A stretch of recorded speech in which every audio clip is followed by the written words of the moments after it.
সুপ্রিয় শিক্ষার্থীরা, C programming এর ধারাবাহিক পর্বে আজ আমরা দেখব একটি সংখ্যা জোড় না বিজোড় তা নির্ণয়ের সি প্রোগ্রাম। তাহলে চলো দেখি একটি সংখ্যা জোড় না বিজোড় তা নির্ণয়ের সি প্রোগ্রাম। তার আগে আমরা প্রশ্নটা একটু ভালো করে বিশ্লেষণ করি। এখানে বলা হয়েছে একটি সংখ্যা জোড় না বিজোড়। এখানে সংখ্যাটি দেওয়া নাই, যেহেতু সংখ্যাটি দেওয়া নাই সেহেতু সংখ্যাটি আমরা ধরে নেব, যাই ধরি, মনে করি আমি সংখ্যাটি ধরে নিলাম n। এখন এইখানটাতে একবার বলছে জোড়, আবার বলছে কি বিজোড়। হয় জোড় হবে, না হয় কি হবে, বিজোড় হবে। তাহলে জোড় এবং বিজোড় সেটা আমরা কিভাবে বুঝবো? আমাদের আগে জানতে হবে যে জোড় সংখ্যা কাকে বলে আর বিজোড় সংখ্যা কাকে বলে। জোড় সংখ্যা হচ্ছে কোন সংখ্যাকে যদি 2 দ্বারা ভাগ করে ভাগশেষ 0 পাওয়া যায় তাহলে সংখ্যাটি জোড় সংখ্যা। কোন সংখ্যাকে 2 দ্বারা ভাগ করে ভাগশেষ 0 হলে সংখ্যাটি জোড় সংখ্যা। আর কোন সংখ্যাকে 2 দ্বারা ভাগ করে ভাগশেষ যদি 0 না হয় তাহলে সংখ্যাটি বিজোড় সংখ্যা।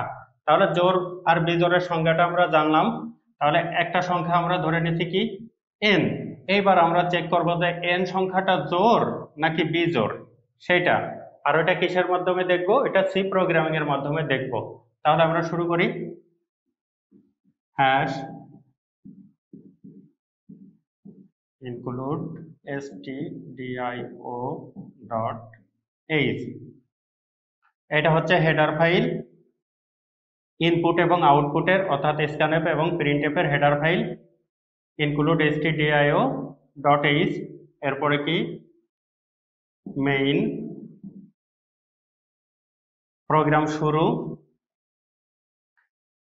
এখন আমরা এই যে এই এনটা রাখবো কিসের মধ্যে? ইন্টের মধ্যে। ওইটা কেন ইন্টের মধ্যে রাখলাম? ওইটাকে পূর্ণ সংখ্যা ধরে আমরা ইন্টের মধ্যে রাখবো, int n।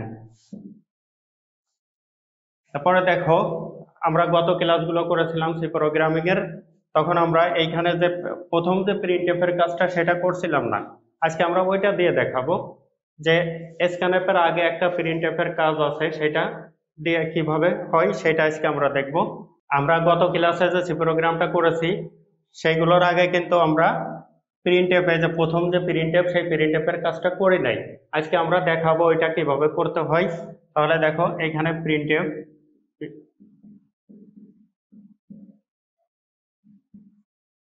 enter the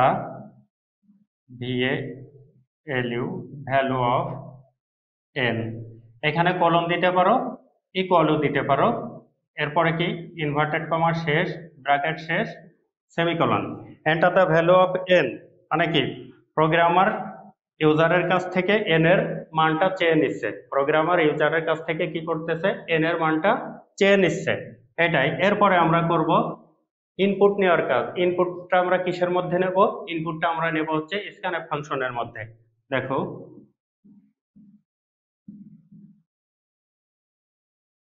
%d,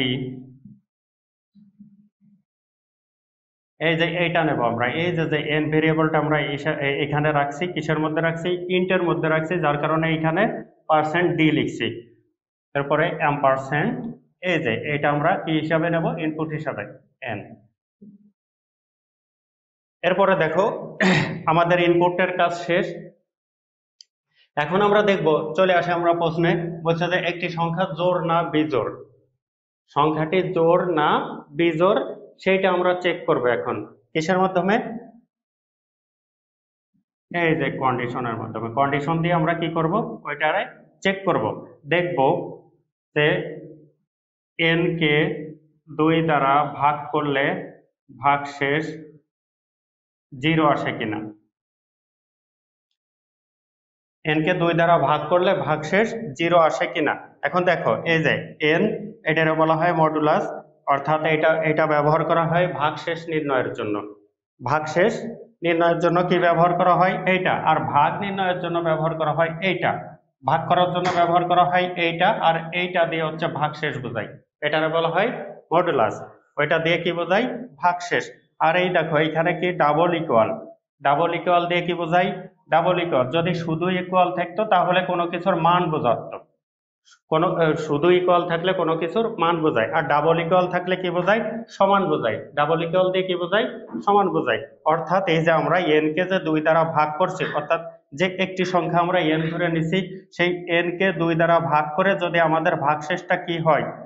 0 হয়, অর্থাৎ এই পাশের এই ভাগশেষটা আমাদের সমান কি হয়? 0 হয়, তাহলে সংখ্যাটি জোড় সংখ্যা। আর যদি ভাগশেষ 0 না হয়, সংখ্যাটি বিজোড় সংখ্যা। তাহলে যদি n কে 2 দ্বারা ভাগ করে ভাগশেষ যদি 0 হয়, সংখ্যাটি জোড় প্রিন্ট করব। তাহলে প্রিন্ট এফ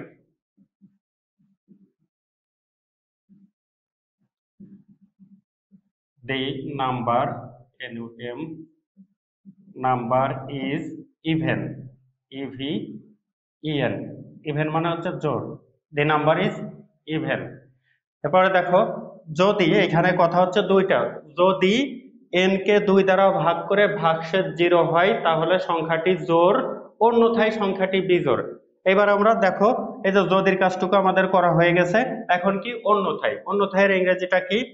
এলস, এলস, অন্যথায় সংখ্যাটি বিজোড়। এখন আমরা বিজোড়টা প্রিন্ট করব।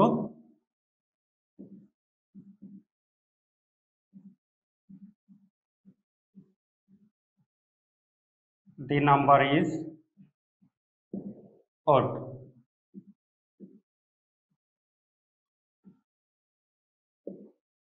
the number is odd, অর্থাৎ সংখ্যাটি কি? বিজোড়। এরপরে কি? প্রোগ্রাম শেষ। এই হচ্ছে আমাদের একটি সংখ্যার জোড় না বিজোড় তা নির্ণয়ের সি প্রোগ্রাম। নিশ্চয়ই তোমরা এটা বুঝতে পেরেছো। আমাদের আজকের ক্লাস এই পর্যন্তই। আমাদের ক্লাসটি যদি ভালো লেগে থাকে, লাইক ফলো দিয়ে আমাদের সাথেই থাকো।